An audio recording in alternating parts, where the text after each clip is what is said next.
Good evening, ladies and gentlemen. Welcome to the Economic Briefcase on Camnet TV. It has been a very, very, busy week, and we're very happy to have you this week. Mr. Japao, how has been the week? Evening, Doc. How are you? My week has been okay. Yeah. How has been your week? The week has been on load shedding. I've seen power. I think if you put together, I've seen power maybe 3 or 6 hours. So sometimes when you leave home, there's no power. You come back, there's no power. You sleep, maybe that's when power comes. You're waking up, there's no power. Cockroaches or other rats to be seen at home. But so as I'm speaking to you, I'm unable to even iron your shirt. Wear a shirt, iron shirt, because I haven't seen power in a long time. And just to people from Zesco, there's heavy rains in Osaka and floods, and let's hope that the water will be enough so that we can have constant power. On a good note, at least it's been raining for the past days. I'm sure the farmers are enjoying. The farmers must be very happy. Today's topic, state of the nation, and before we introduce our guest and before we start digesting today's topic, I will, as per tradition, ask our colleague, my co-host, Mr. Japao, just to rush us through and to show us what's happening in the money and capital markets. The market update as of today, the 26th of January 2023. The kwacha against the 4 major currencies. The kwacha closed off selling against the dollar at 18 kwacha, 92 ngwe, against the pound at 23 kwacha, 44 ngwe, against the euro, 20 kwacha, 62 ngwe, against the rand, 1 kwacha, 10 ngwe. Selected metal prices delayed by a day.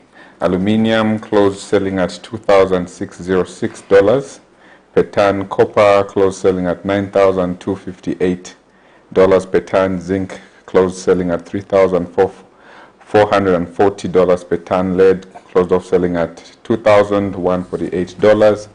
Tin closed off selling at $30,325. Nickel closed off selling at $28,755 per ton. Crude oil prices. WTI crude closed selling at $81.13. Brent crude closed off selling at $87.28. Okay. Doc, so we saw the kwacha during the week hit. Yeah, the kwacha has been misbehaving. And for us economists, we believe that there are three methods of forecasting the exchange rate. The first one is the efficient markets hypothesis, or approach, which says that exchange rates will change with the arrival of new information. Based on this same one, we expected that the arrival of the IMF chief and the Secretary to the Treasury, Yellen, of the USA, was going to bring some positive, but the kwacha seems to move almost on the same day. It almost hit 19 kwacha. It actually hit 19 kwacha. 19 kwacha. So we need to make a lot of then, what would over time? What would be your comments on the balance of payment as attributed to how I think that there's no money in circulation. People are not doing business, so that is also affecting the value of the Zambian kwacha. But before I start boring the viewers out there, I'd like to say that if you're watching us on Facebook, you can contact your colleagues and tell them they can also watch us on YouTube. You can also watch us on DSTV. You can watch us on Topstar. Today we are discussing the state of the nation, and today our guest is a person that needs no introduction. He is honorable member for Shiwangandu. He has served this particular nation as Home Affairs Minister. I knew him when he was deputy minister I think at Home Affairs. If I'm not mistaken, you'll correct me. He's also I think Deputy Chief Whip, this one is going to tell me, Honorable KAMPYONGO. Good evening. Good evening, Doc, and good evening, Mr. Good evening, it's a pleasure to join you here, as you are, telling the nation about the state of the economy, and this is why you economists need to do a lot of work in order to keep the confidence of the people in what to give them. Break it down to them. How does the kwacha, fare with the major convertible currencies? Because if you're not exporting anything tangible from your country to earn the dollar, it's simple and straightforward. How much are we exporting as a nation in order for us to have, the forex? By the way, participate in this program by sending text messages on the numbers that are appearing on the screen. You can also call us. We are going to open the phone lines in the next 10 minutes. So before we attend to the citizen of the Republic of Zambia, I have one pressing, question that when I contacted you to say, Honorable, we want you to come to the program.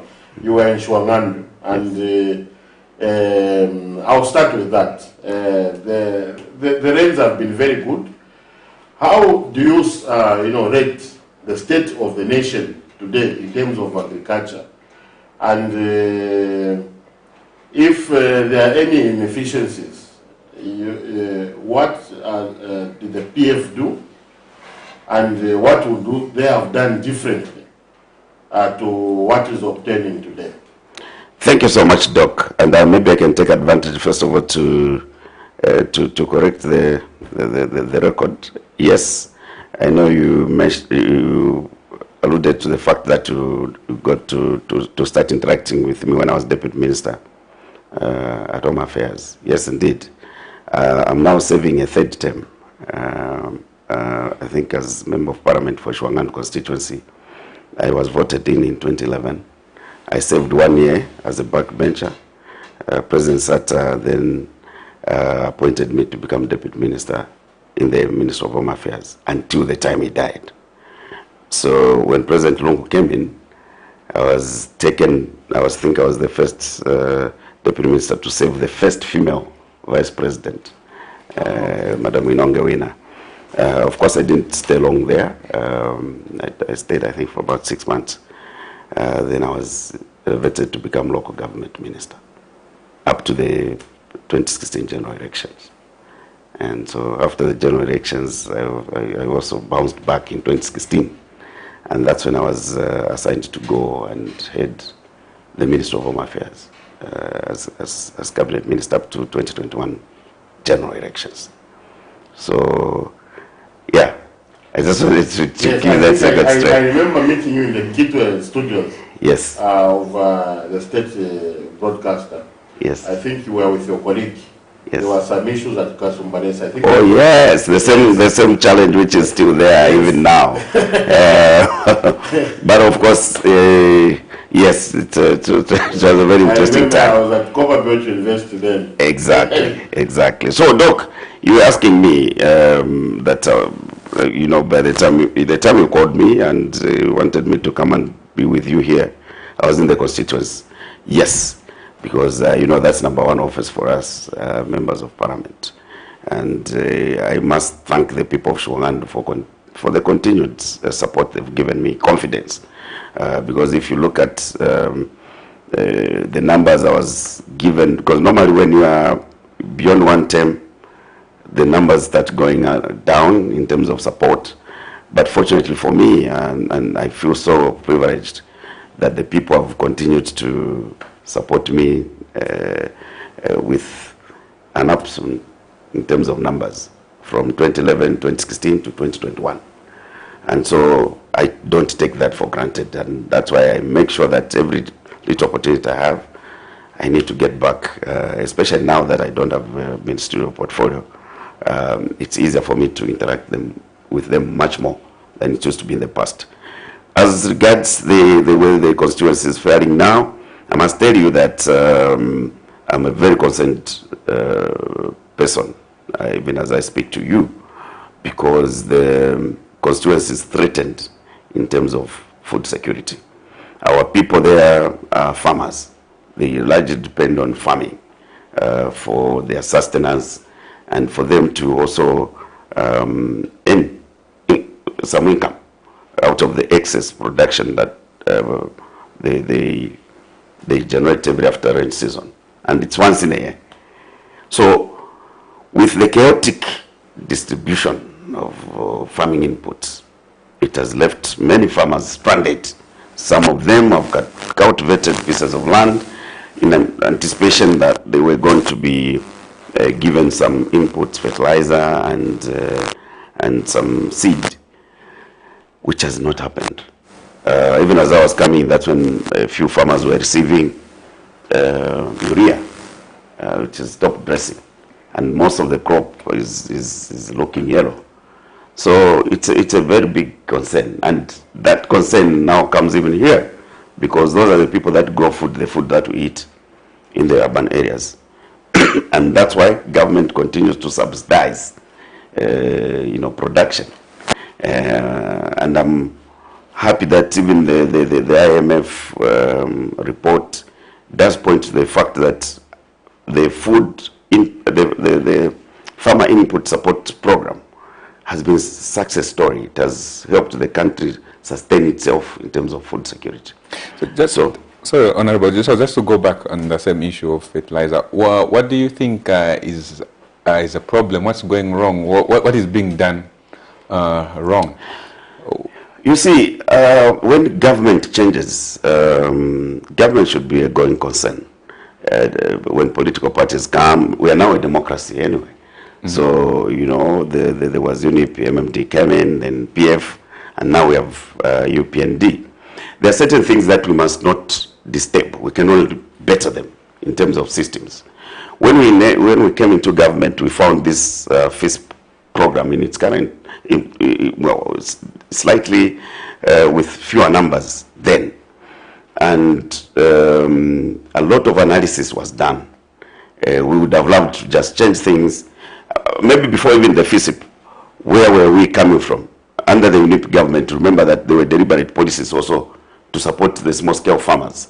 You had cooperatives, you had boards, and the history, I remember that when my father retired, they were able to get support from the cooperative society. Then we had Northern Cooperative Union. So what used to happen is that small-scale farmers would till the land, prepare the land, and based on the size of the land, the acreage, they would then go and ask for support. Say, we need maybe 10 bags of fertilizer. The agriculture extension officer would come on the ground to verify whether the farmer indeed is giving accurate information about their capacity to produce in that particular season. And that's what then was used to approve what the farmer would be requesting. At the point of production, harvest, the farmer would take the produce, and the cooperative would cover their cost for the inputs they gave to the farmer, and what remains, the excess, is farmer's profit. That's how it used to be. And so when the system changed, we had this FISP that our colleagues in the movement for multi-party democracy embarked on. We inherited the system. Of course, we tried to do a few changes that saw the introduction of the e-voucher system, which was meant to just ensure that the leakages that were identified, that there were people who were not supposed to be beneficiaries, but they would end up benefiting. Others taking advantage. As you know, farmers, most of our small-scale farmers are not educated people. So there were a few loopholes here and there, which we were trying to seal up. And so we carried on with that program. If you looked at the manifesto that we were working on going to 2021, there are proposals in this book that we had put up on how we wanted to rework on the FISP program in view of the IMF deal, but more importantly, to increase the beneficiaries and to increase production and to make beneficiaries of the program expand because you wouldn't expect a farmer who is getting 4 bags every year in, year out, to grow, to expand in terms of production. So we are looking at ways in which we could get farmers grow and also graduate from the current FISIP. And it needed to have stages, layers. There are those that could have been identified to say this one, even if we do whatever we can, looking at their strength and their status, they might not grow to become a like what we'd call mid-class farmers who would go to the bank and get some loan for support away from government. Those are the ones that we wanted to consign to the social safety net programs under the economic development.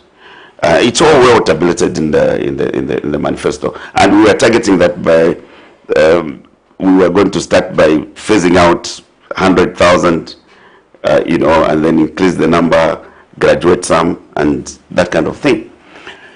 Now, I know you talk about the IMF. These are the sticking points that we had. We had started doing a lot of work towards the securing of the deal.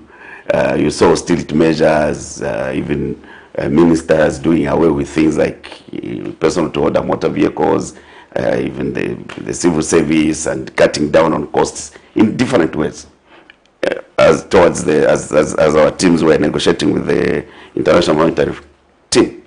So agriculture was one of the sticking points, because we wanted to have an homegrown kind of package for our people.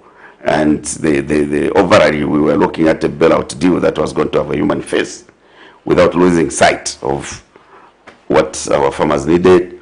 And of course, the other issue was the fuel, which we might talk about later, the cost implications and the supply chain, and then the cost of my gas, my light.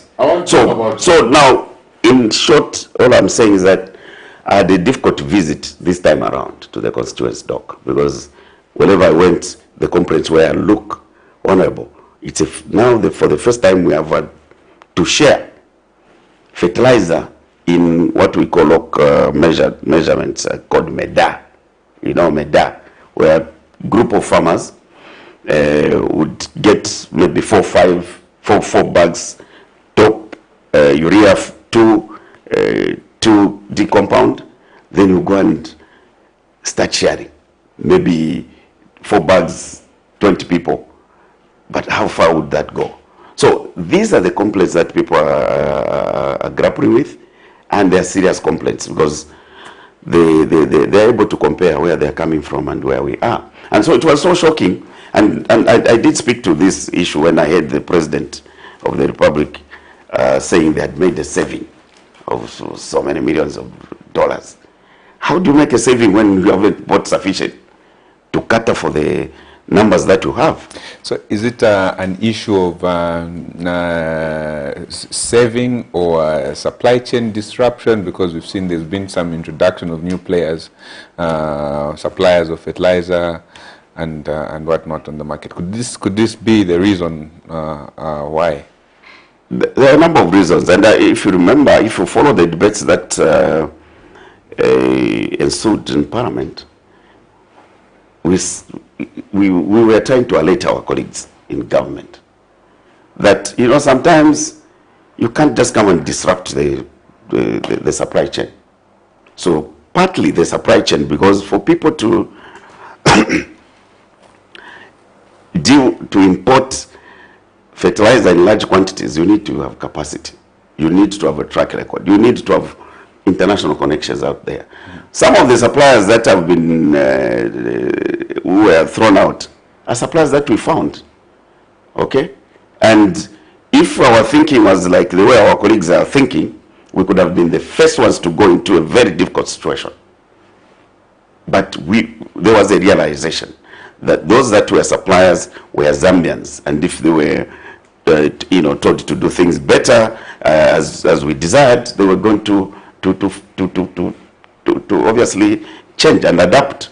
So the disruption and the suspicious way in which the procurement was handled.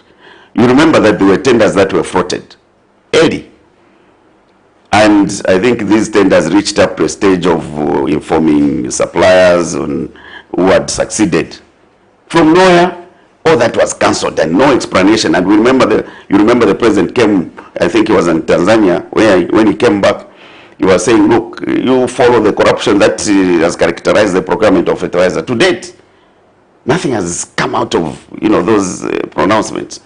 All we have seen was the change, suppliers changed, and next thing, the chaos.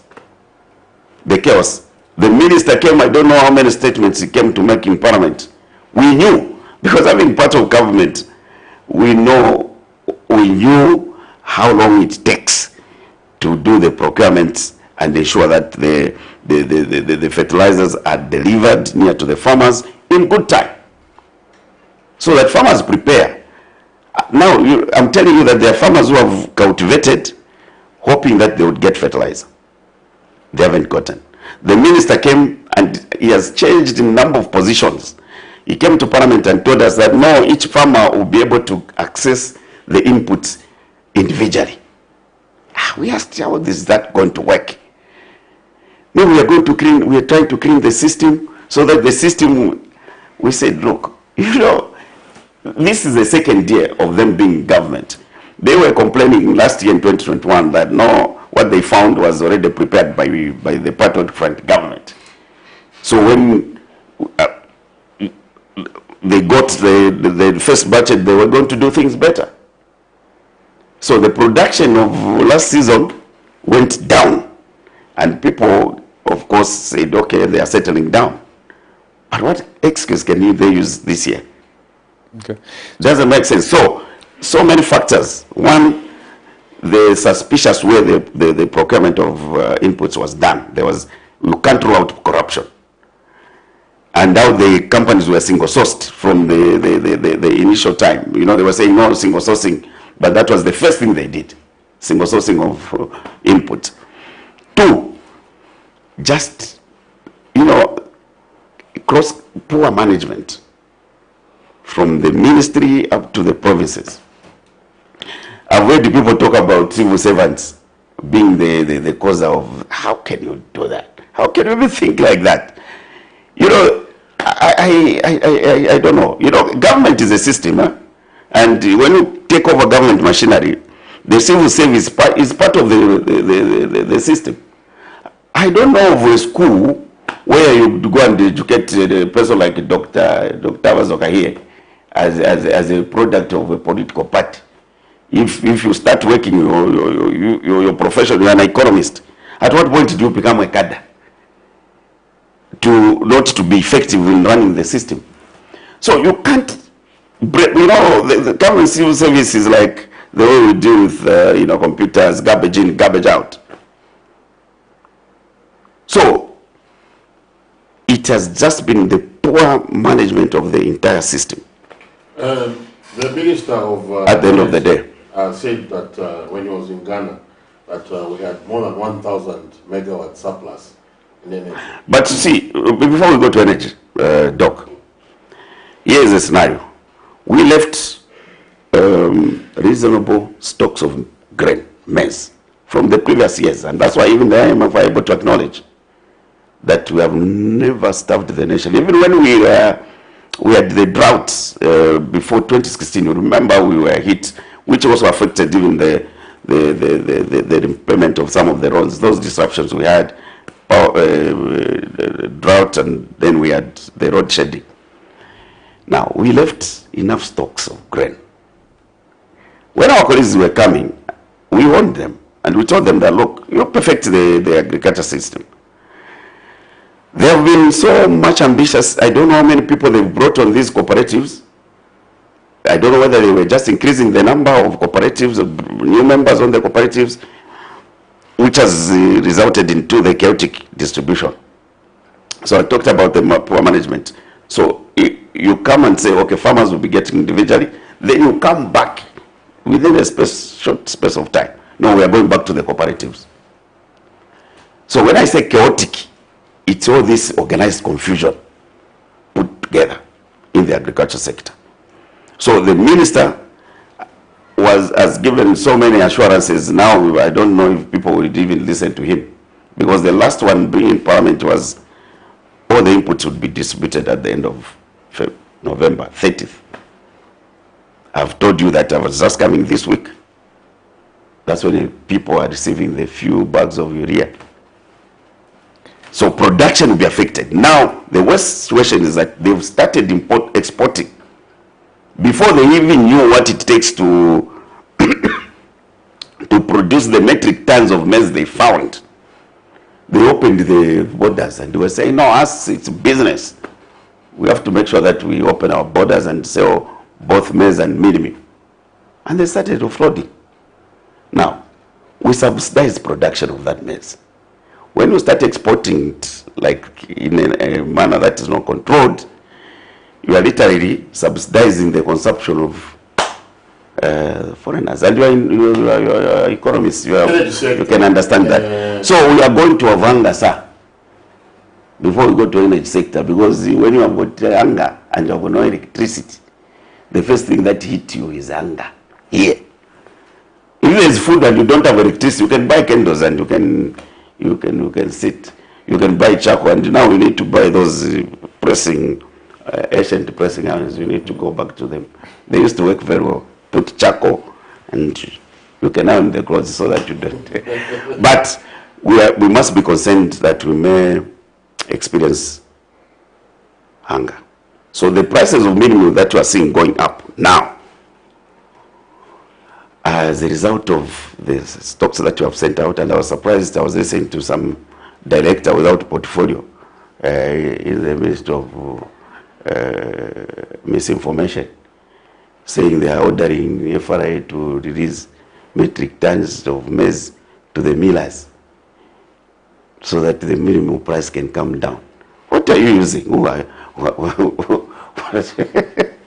are you using to do that? A miller now has got a challenge. Ask Mr. Chintala. Even when they were doing the exports, they were doing the exports even in the past. All we just ensured was that they export only when there is sufficient food to feed the people back here. Then we could export minimum and export a bit of maize. There were contracts that were signed. So the price of minimum, I was surprised in Chinsali, where people are growing maize, is already beyond 200 kwacha. How many people are able to afford that? Even with the 10% increment for the civil servant, how many people are going to afford? Because, believe you me, if nothing is done, by the time we are coming to an end of February, it might even go to 300 kwacha. I saw some prices in Shangombo which are beyond a lot of people's reach. So, we must be worried about the food security. We have heard that KCM, there's Vedanta might come back. We have also heard that there's a foreign company that is trying to look for potential investors. What was the plan of the Patriotic Fund for KCM, Mopani, the mining sector in general, and what do you think we should do to ensure that Mopani and KCM are up and running at their full capacity? Thank you so much, Doc. And that brings me to what I was saying when we were talking about the kwacha, losing value, and you expected that out of speculation, the visit of the IMF chief executive was going to show some positive signals of, obviously, but speculations can also just wake up to a certain period of time, and I think that's what we do. The only time we can have a stable kwacha is if we are able to export that much. And the only products that we have been able to export historically is copper, God-given natural capital, copper. But of course, the genesis where we're coming from, the CCM, then we went to private sector, and how some of the mines were sold cheaply. They pull out of Anglo-American at a time it was least expected, left some gap if we're talking about KCM, left some gap, and that gap was utilized by some smart people to bring in Vedanta you're talking about. And Vedanta is a very interesting case. Yes, we as a country cannot survive without investors, but we need investors that mean well for the country. The mineral resource is a depleting asset, and so we need to ensure that by the time we are exploiting it, we are able to gain.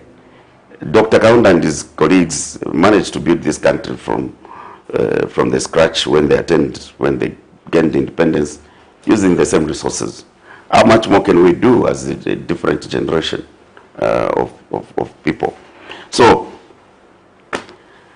KCM has been a very negative story, if I may say that. So now Vedanta coming, and Vedanta's exit was nothing other than what was discovered to be the insincerity on their part in terms of the dealings. We discuss these matters as cabinet collectively, and for us to come up to the corrective decision to say, look, we have had enough of this investor making commitments, making undertakings, making pledges, which were never fulfilled. But in the meantime, the asset was being depleted underground. In the meantime, the lives of people that were depending on the mine were not changing for the better. So we said the time had come to part company. And, discussions where we were engaged in. And so the whole idea was to try and get a better deal for the Zambian people. If it was investors that could come with mutual respect, and who could then invest and make sure that the Zambian people also benefit from their natural capital. And unfortunately, collectively, without singling out either the Minister of Mines, because I remember the discussions that went on regarding that issue. And so the realistic thing that we thought could be done was to part company. And I'm surprised that my colleague, the Minister of Mines, has been changing positions, because you remember that when he came to Parliament, one of the questions was asked, when the question was asked to him whether they were considering Vedanta to come back, his answer was categorical, no. And because he comes from the copper belt, he knew and he knows why people ended up resenting Vedanta. He knows. And even when they will try to do PR, try to buy off people's support for the same, I don't think people would be still confident to say, let this, investor come back in the same way. Because once bitten, twice shy. And I doubt what it is that they are going to put on the table that will be different from the way they were. It's a very interesting thing to see. But our colleagues should have been decisive in making decisions. We had laid the platform there for them. All they needed was to just pick up from where we left and move on. So what do we expect? How do we expect Ekwacha to start performing better if those issues at KCM are not resolved? It's a pipe dream. Coming to Grenco in Mopani. Grenco, I think it was different. I think there was an engagement that was totally different from the KCM one. And I think, Grenco, we came to know, we all know them as merchants of metals. They were not into mining. So they got into mining and they were subcontracting people to do the mining for them, which didn't, I think, work out, even for them and for the country. So I think that was a different case, and the discussions with them was different. And if our colleagues thought maybe the negotiations were not better, there it was easy for them to just move in and change a few things and either recapitalize Mopani or get an investor who are then going to take Mopani to a different level. Now people are in squalor. So the mining sector for me is in a coma. and unless they do something drastic. You go to FQM, Yes. where people have been. It's very interesting what we do in this country. Where we are the people with criminal charges pertaining to routing. You can drag a Kampyongo and say he's a corrupt person and concoct things, or any other Chitotera or any other person, a Zambian. And you are happy to see them through the processes of court. These investors, it's one day, you are clean. Everything will start afresh. Millions and millions of dollars, not millions of kwacha, millions of dollars were gone. So we must be sincere to ourselves as to what we want as Zambians from the mine. There has been economic briefcase on Camnet TV. You can send your messages. You can also call us. I think we are opening, our phone line. Honorable Kampyongo is a parliamentarian, so if you don't get him, you just continue speaking. You can call us. We are opening the phone line. You can also send us the text messages on the numbers that are appearing on the screen. And from the mining sector, I know we don't have enough time. Honorable Njapao, you had something to say? Actually, it was concerning the energy sector and how when the PF was in power, there was a roadmap of reducing load shedding. Maybe there were measures that were taken, but still down the line, we're still seeing the issue of load shedding going on. And what are your comments on that?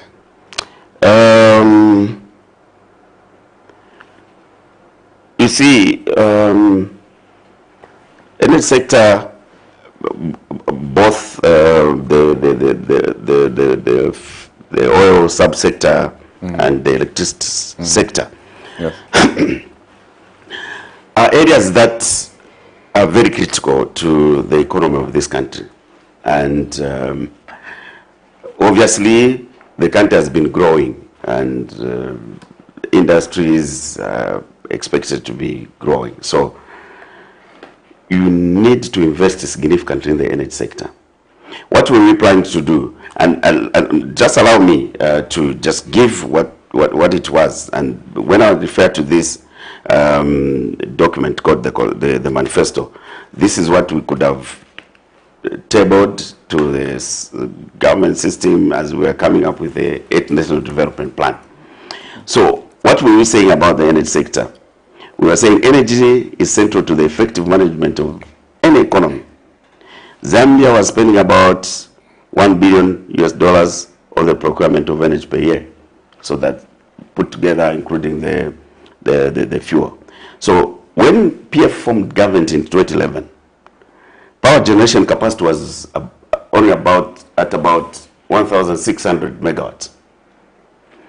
And the last time, according to the records, that there was some project towards increasing of power generation was 1977.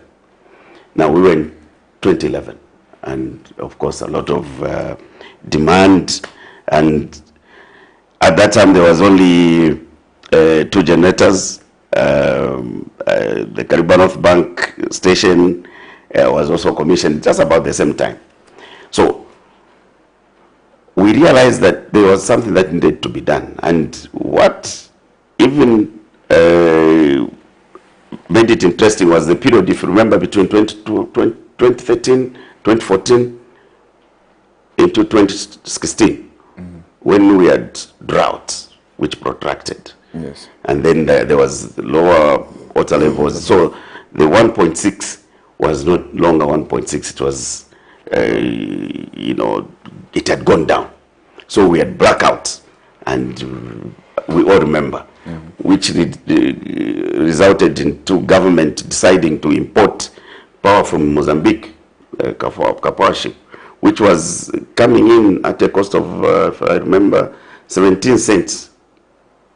17 cents per kilowatt. And our costing structure here, we were supplying, that power was to be supplied at between 6 cents to 8 cents. So you could see the difference. And that left some debt. But government didn't have a choice, because if we didn't take that route, then the economy would have just crumbled. Production would have just halted. So it was a necessary evil. And this is where I say... We have a first caller. Your name and where you're calling from? Yes, your name and where you're calling from? This is Wakati calling from Ruapula. Wakati, which one Ruapula? I'm Wakati calling from Ruapula province. Okay, and you can go ahead and make a contribution. No, Ruapula is okay. I want to contribute something. Okay, go ahead. Yeah. In the following what you Honorable KAMPYONGO is saying, is 100% true.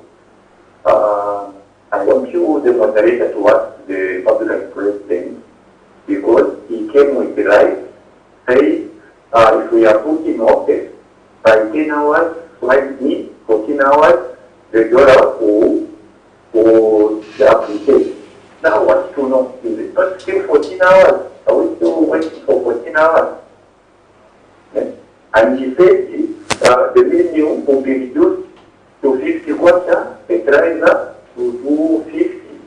I'm in Ruapula, and I was witness with my highest people sharing a seed, a 10 kg of seed, maybe 5 days, 5 people sharing that seed. Even distributing seeds in January. When are we going to plant that in seed? And when is it going to germinate? When are we going to harvest? Thank you very much. Somebody from a neighboring province, I don't know if you're very much neighboring. Yes, yes, I mean one and the same.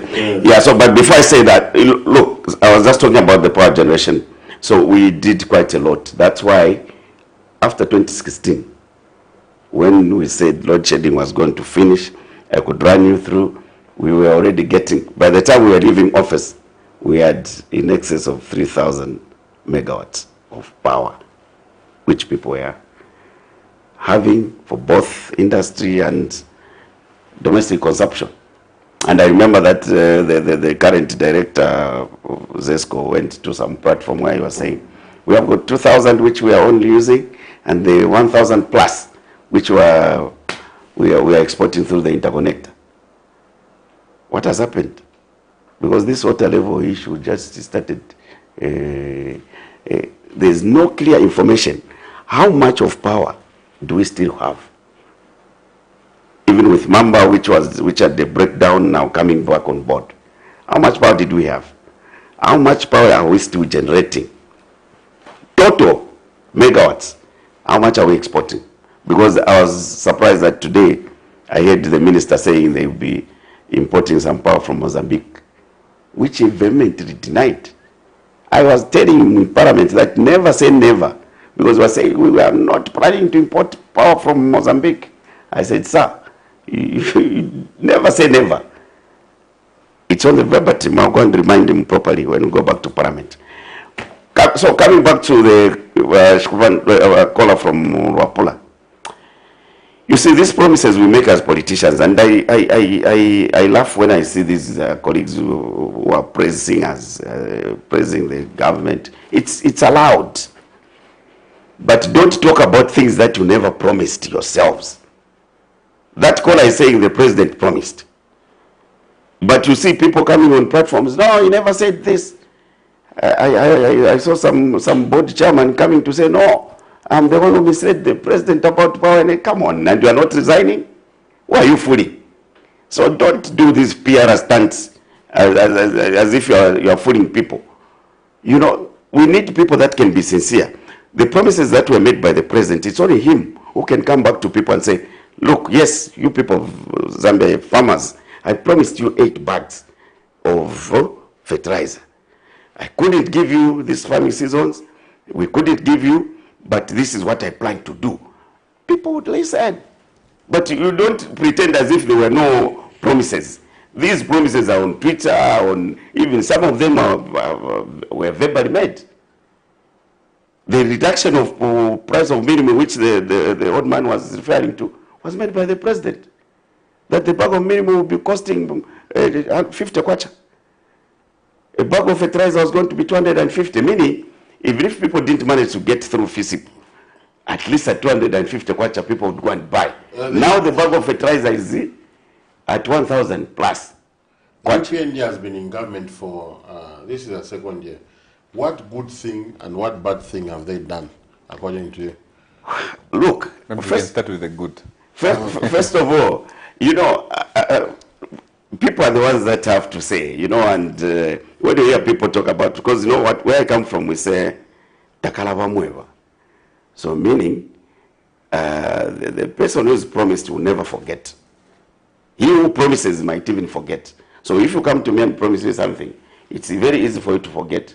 But me who has been promised, it's very difficult.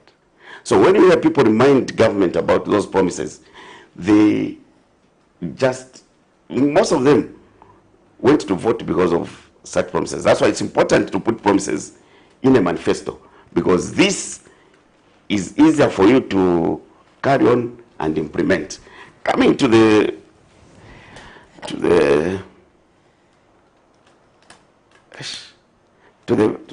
best. Well,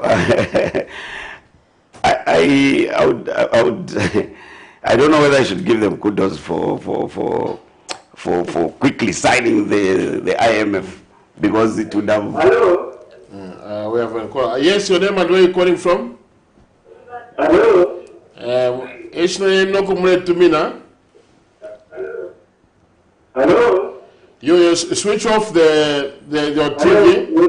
Good evening. Good evening. Your name and where are you calling from? This is Monsatori from Singola, Kabundi. I'm Kwai. You can go ahead. Hello.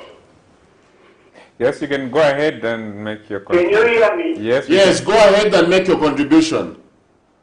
I'm calling from Singola. Yes, we have heard. Can you go ahead with your contribution? Oh, okay. Good evening. Good evening, Dr. Good evening. Good evening, Honorable KAMPYONGO. Good evening, sir. Good evening, panel. Good evening. My contribution over this topic. I worked in the mines here in Changa. I worked for underground for 12 years. Then I came out from underground. I joined with my colleagues at Changa Open Pit. I worked for 21 years, coming to a total of 33 years. Now, I've never seen a company like Vendetta who wants to come back and start producing copper at the Changa mine. Those people, they don't want to buy their parts. They don't want to spend money on the exploration of copper. So if they come back here again, they will come and disrupt the whole mine as they did before they left.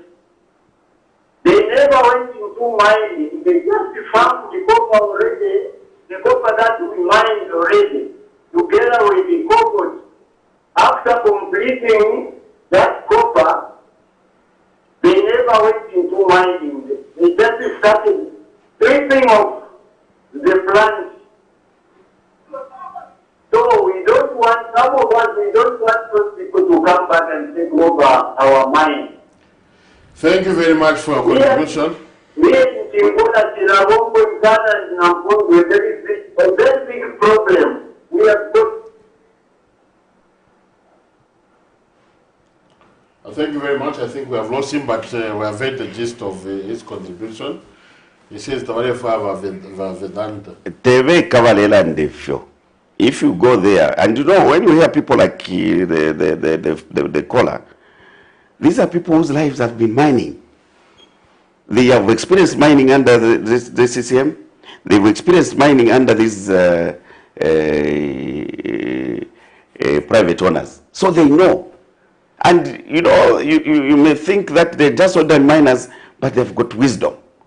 And you go to Chingola, you go to these mining towns, you are able to find engineers, those artisans, people that spent their time, their lives have been mining.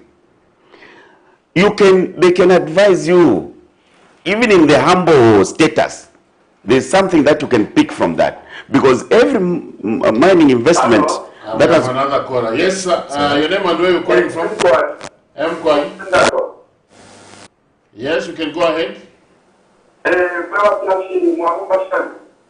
What's it to say we know?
Thank you. You have heard the caller. I've heard the caller, and there are many callers that of course, expressing themselves in the same way, with the same feelings. That's why I'm saying it will require the president, not these praise singers, and I'm happy that my young brother has now been taken to Tanzania so that he can go and speak his good English there, who was firefighting. Because people, you know, he was firefighting things he didn't promise himself.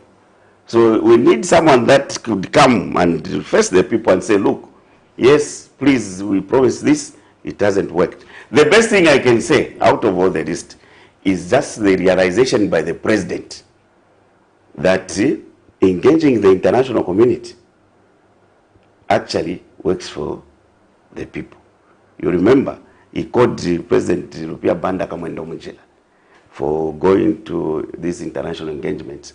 He called President Lungu the same in terms of this international engagement. But if people are asking that the president has traveled 30 times in less than 2 years, that's one good thing he has done, to realize that engaging the international community is one of the duties of a president. Unlike the way he perceived things when he was in the opposition. Director, let's check some messages. How can Zambia put themselves in a position to be among the winners in this supply chain, and what policies can be implemented to help Zambia cope with economic challenges to come? And check how people get paid. Thomas Lusaka. I love you, my MP, Jennifer from Shwangando. Jefta. Good evening, Camnet Media. I'm SMSing from Wansha. Please give advice. Please advise the president to think about the situation we're experiencing right now.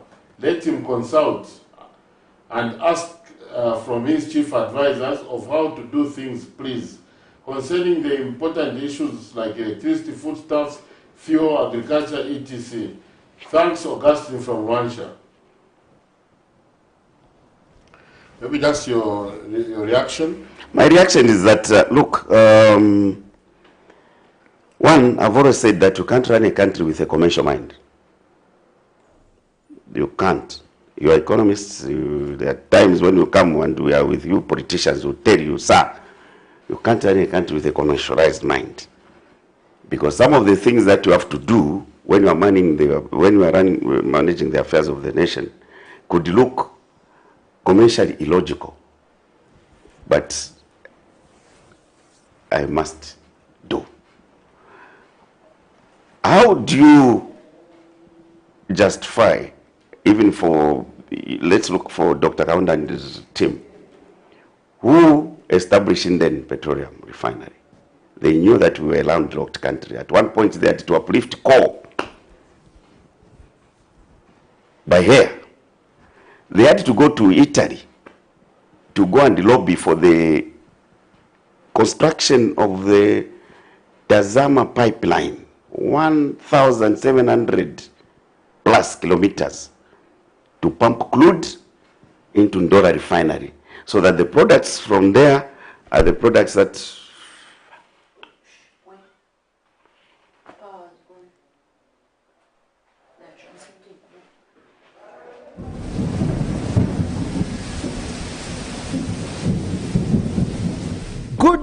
Good news, the rains have started. You need to plan your future. Generation wealth is the way to go.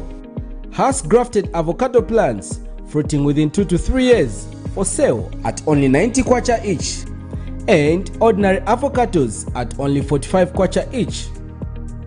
Contact us on 0979 753010 or 0962 965 883.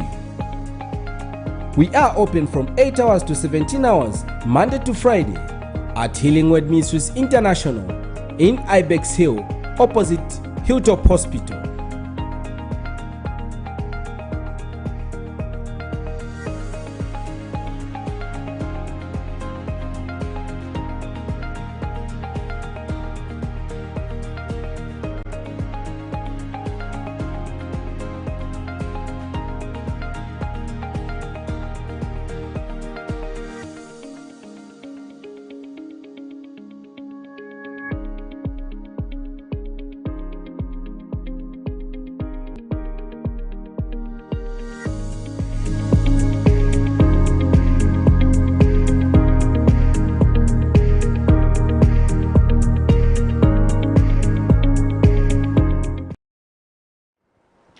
You are watching our economic briefcase on Camnet TV. I'd like to apologize for that, technical fault that we had. Our team is working on it, and we hope that, everything goes smoothly by the grace of the Lord. This is Camnet TV. This is God's channel. Honorable KAMPYONGO, let me move back now to. I didn't finish what I was saying. Why are you trying to cut me like the disruption we had? It reminds me of one president in the neighboring country who was about to make his statement and power gone. So this is what you have to get used to. It will be happening. You just have to make sure that you have got enough money for diesel. But you see, again, this is what I was saying. Now we should be making those old folks that were more intelligent than you, Dr. Wazok, and the new team, new crop of technocrats. They established that pipeline. They knew very well that there was no way you could sustain an economy using finished products. If they thought it was doable, they wouldn't have wasted their energy and the resources to put up that pipeline. And in then, here in our manifesto, we were saying, how do we better these facilities that were properly established? Truth be told, the cost of fuel will have an impact on everything we are talking about here. The millers who are equally affected by the road shedding will have to fall back on their gensets if they have industrial ones, which consume huge volumes of diesel. And if the diesel is going up, how do you expect a bag of minimum to come down? We established milling plants through Zambia National Service in areas like Northern Muchinga to shorten the distance of, grain and the product. But if we have to be sincere and say we need to deal with the cost of living, we must make sure that we work on the key issues. And the energy sector is one of them. You cannot let Indian go. No matter what modus operandi you want to change, and you want to go and invest in Angola refinery, how? The logic thing to do is to modernize that Indian so that you could then start processing crude that is coming from Angola in large volumes. Because then from there you can easily distribute your petrol, you can distribute your diesel, you can distribute your jet fuel, you can distribute your kerosene, and you can distribute your heavy fuels, HO4, which you need in the mining sector. How much of volumes are you going to import in heavy fuels, Mr. Wazoka, to run the mines? We have our last caller there. Your name and where you're calling from? Hello, your name and where you're calling from? I'm calling from Zimbabwe. I'm Comrade Musenge. Yes, Comrade Musenge, you can go ahead. Thank you. Good evening to you, Shwangani Member of Parliament, Mr. Stephen Kampyongo. Good evening to you, sir, and how is Kabwe?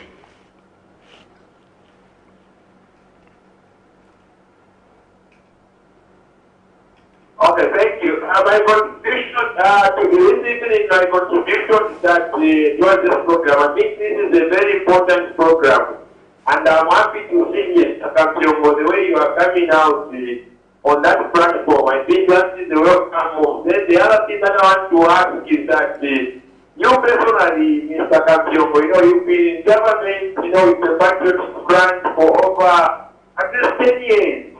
And I think you were in opposition for 10 years. So on this program of the state of the nation, my question is, how do you see things now going on with the UPND, the new administration?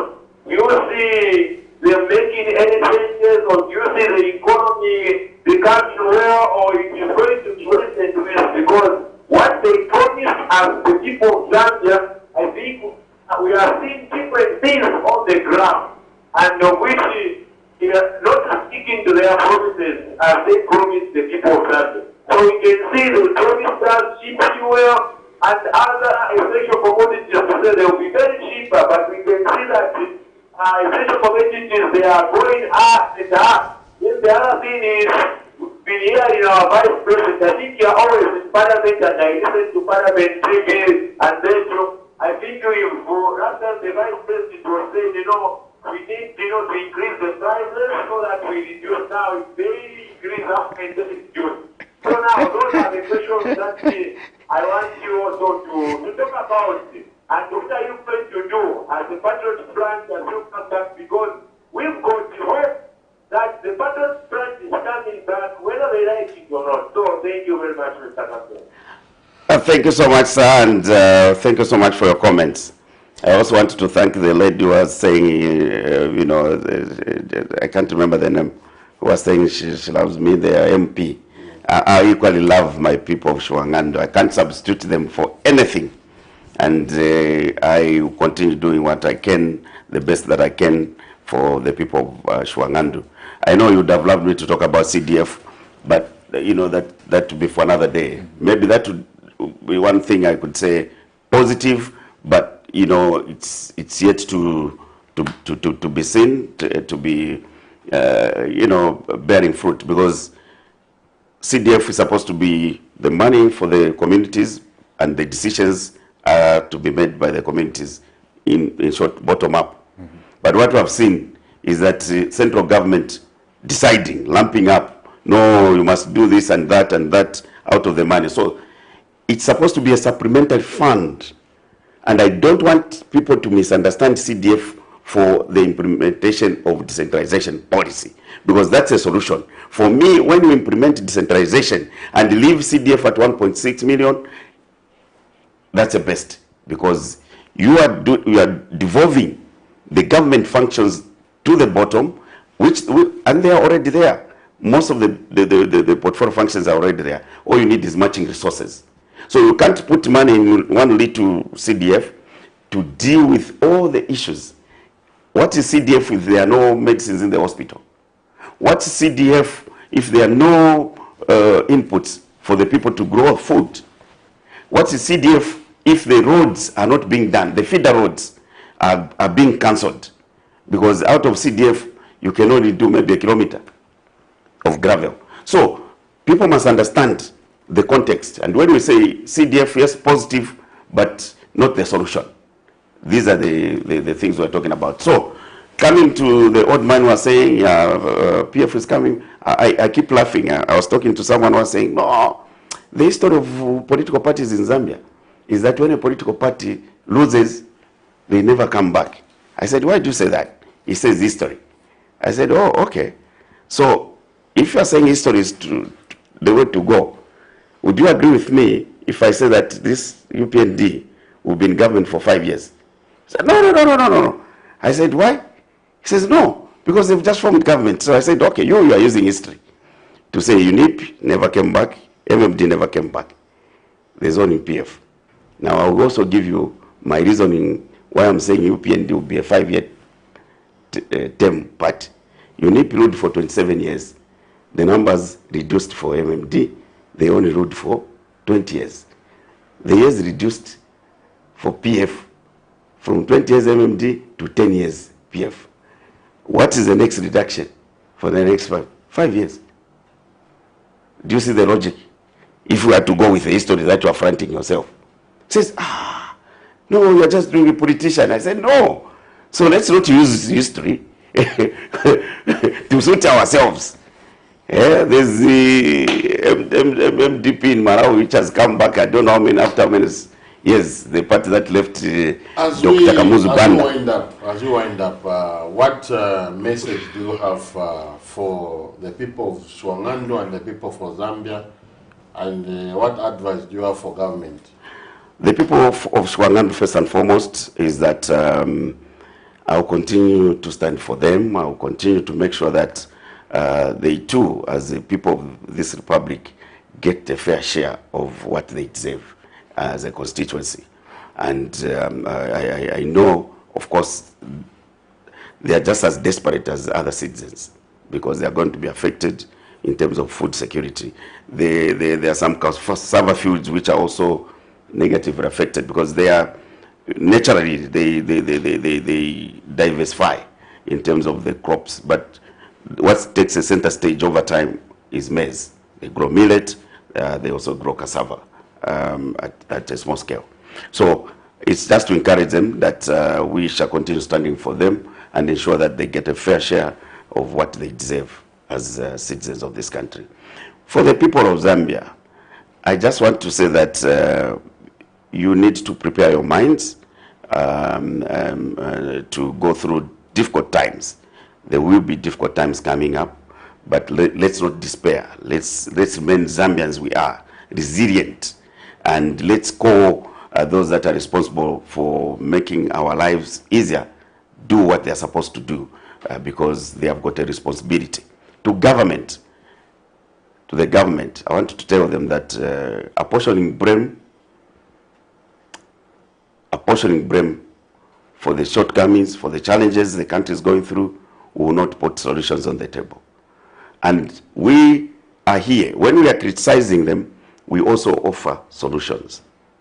And I want to also just encourage the Honorable Minister for Local Government to revisit what we called the Congest Lusaka and Cities program, which saw the expansion of the roads that you have seen. We needed to do the same in the CBD, and then that's why we needed to cater for the street vendors. It must be systematic. People don't go to stand on the streets because they want to. Who would want to go and get soaked in the middle of the rains and just to sell very few products of less than 100 kwacha It's hunger which is taking people on the streets. So we need to be systematic. Go back to that plan. It will inform you on what you need to do, because all that was factored in that congestion city, which started when I was at the local government, which saw these roads you have seen expanded. You have seen the Chirumburu and other roads going to the CBD expanded. You saw the traffic which used to be there. What needed to be done was now to deal with the CBD.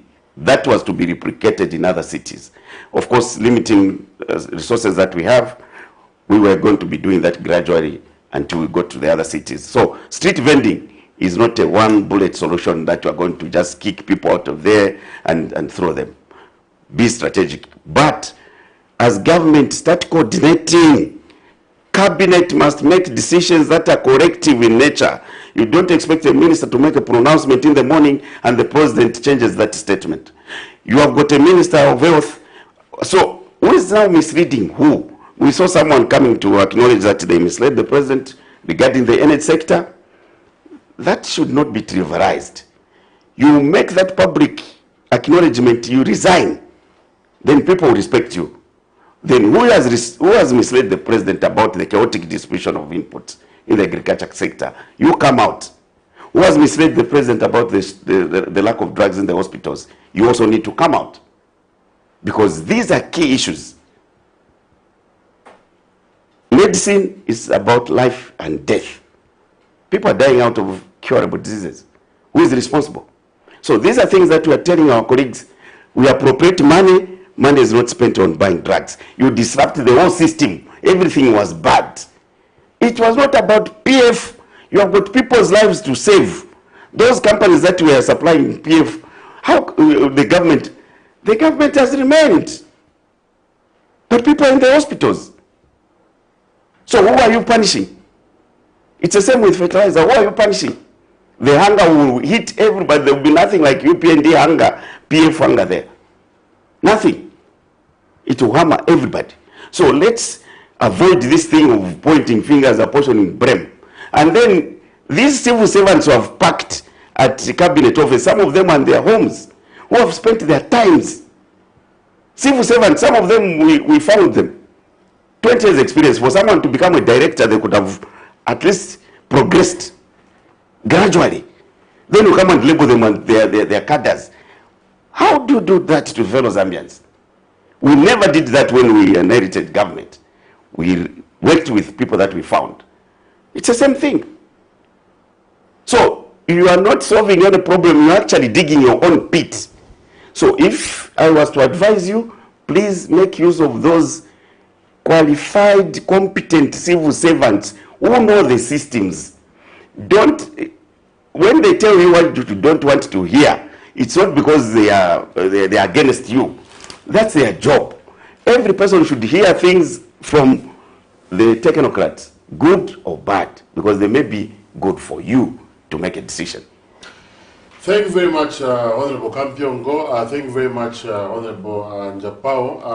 I'm sure a lot of things have been discussed yes. today, and I would still advise those, we've touched on energy, we've touched on agriculture, and I would advise those who are answerable to these sectors in the current regime also to make sure that we can try to contact Camnet TV and appear on our show and be able to give feedback. Yes, we call upon government, various government agencies to come and appear on our show.